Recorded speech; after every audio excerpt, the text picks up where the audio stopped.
Bonsoir les amis, bienvenue sur la chaîne Power Trade, la chaîne des investissements. Alors aujourd'hui, nous avons reçu le paiement du coupon DNO ASA, donc on a touché 140,13 €. Nous avons aussi acheté 10 Realty Income à 161,38 $. Et puis nous avons acheté aussi 80 trackers Lixor PEA S&P 500 donc pour compléter notre ligne puisque le S&P 500 est repassé acheteur. Du coup les amis, on voit bien notre ligne S&P 500 qui a évolué. La ligne Realty Income, elle aussi, a bougé, donc c'est en blanc, et les espèces ont diminué d'autant. On a rajouté le dividende que je vous avais dit de DNO ASA. Donc en ce moment, ça bouge beaucoup sur notre portefeuille, puisque on a des variations de 10 000, 20 000 euros dans la journée. C'est assez toujours impressionnant. Il faut garder son sang-froid et puis toujours agir à tête reposée. C'est pourquoi je vous avais fait d'ailleurs une vidéo sur le fait de prendre vos décisions la veille au soir et puis d'opérer le lendemain par rapport à ce que vous avez décidé. Donc en fait, c'est très important pour votre mental d'avoir des stratégies et de vous les déterminer la veille pour le lendemain. Ça vous évite d'agir avec un stress sur les épaules et puis surtout peut-être des problèmes qui pourraient vous faire changer d'avis. Donc en tout état de cause, là actuellement notre portefeuille s'est évalué fortement aujourd'hui. Nous gagnons 8,40% depuis le début de l'année, et donc depuis le 1er janvier 2023, nous avons emmagasiné 62 794 € de gains, ce qui est franchement très sympathique. Les raisons de cette hausse, je vais vous montrer un petit peu les valeurs. Vous le savez, on est très investi sur le pétrole, donc je vais vous montrer les variations qu'il y a eu sur les valeurs pétrolières. Mais d'ailleurs, pas seulement. Donc on a eu une progression de 1,77% sur Total Energy.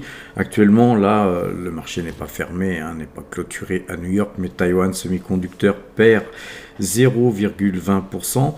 ASML gagnait 2,85%, Air Liquide 2,61%, Bouygues montait un peu, L'Oréal, tout ça. Petrobras, encore une pétrolière, gagnait 1,71%. On a que des hausses pratiquement. On a SEB qui baisse un petit peu. Et puis surtout, on a donc DNO ASA qui a gagné 1,70%, mais surtout, on a Esso. Donc Esso, une valeur que je vous avais, je dirais pas conseillé à l'achat, parce que je suis pas là pour vous donner des conseils, mais que j'avais considéré comme peu cher. Donc voilà, c'est une valeur qui aujourd'hui gagne 8,91%. Donc bon choix, bon choix. Peut-être qu'on aurait pu en acheter un peu plus. Voilà, si on avait su, on aurait fait beaucoup de choses. Maintenant, on a Tesla aussi qui augmente de 4,69%. Donc c'est pareil, je pense qu'on est sur des bons choix, aussi bien sur Esso que sur Tesla. Je vous rappelle que sur Esso, il va y avoir des chiffres très bientôt qui vont être publiés le 23 mars, donc on les attend avec impatience. Et puis sinon voilà, on a eu quand même quelques baisses sur le marché, sur les marchés asiatiques. On a Kimli qui a pas mal baissé, mais voilà, c'est quand même pas une si grosse ligne que ça. AXA, elle s'est très bien comportée aujourd'hui avec plus 3,40%, voilà, etc. Les amis, on a aujourd'hui une belle remontée de la valorisation de notre portefeuille. On a aussi tous nos trackers qui sont toujours en pause là, qui montent aussi. Donc en fait, on a très peu de valeurs en baisse, et c'est très bien comme ça. À présent, passons du côté de Metastock, donc toujours vendeur, hein, le CAC 40 malgré toutes ces belles hausses que nous avons pu avoir sur notre portefeuille aujourd'hui. C'est surtout les pétrolières, hein, qui tirent notre portefeuille Power Trade, hein, en fait, mais ce CAC 40, lui, il est toujours vendeur graphiquement. Tout du moins au niveau de nos algorithmes. Alors nos algorithmes repasseraient acheteurs demain si 7350 points étaient touchés. Pour le DAX, on a à peu près la même configuration, hein, sauf que le DAX s'est un petit peu plus dégonflé en fin de séance. Bon, ceci dit, le DAX est toujours vendeur et il repasserait acheteur à 15 542 points si ces points étaient touchés. Le S&P 500, je vous l'ai dit tout à l'heure, était passé, lui, acheteur aujourd'hui. Donc il repasserait vendeur à 3970 points si ce point était touché demain. Le CAC 40 nous fait gagner 1702 points depuis le 3 juin 2022 avec 25 trades gagnants pour 28 trades perdants. Le DAX, lui, nous fait gagner 29 points sur le trade en cours. Néanmoins, il nous fait gagner 2037 points depuis le 24-10-2022 avec 11 trades gagnants pour 12 trades perdants. Le S&P 500 nous a fait gagner 100 points tout rond sur le trade qui était vendeur depuis le 16 février. Actuellement, donc, il est passé aujourd'hui acheteur, c'est tout frais. Et pour l'instant, nous perdons 4 petits points sur cet indice qui nous fait gagner 160 points depuis le 2 décembre avec 7 trades gagnants pour 9 trades perdants. Le Brent, je ne vous ai pas encore montré le graphique, on va aller voir ça tout de suite, mais en attendant, regardons un petit peu ce que ça donne au niveau du compteur à pépettes.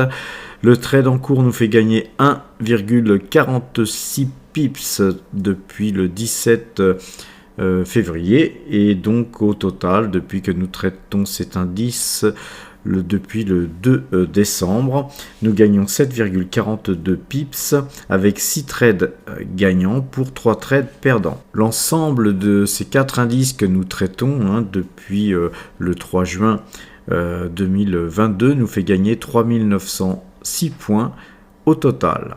Comme vous pouvez le voir sur ce graphique, depuis que nous traitons, hein, ces indices, nous avons eu des hauts et des bas, mais chaque fois toujours un peu plus haut.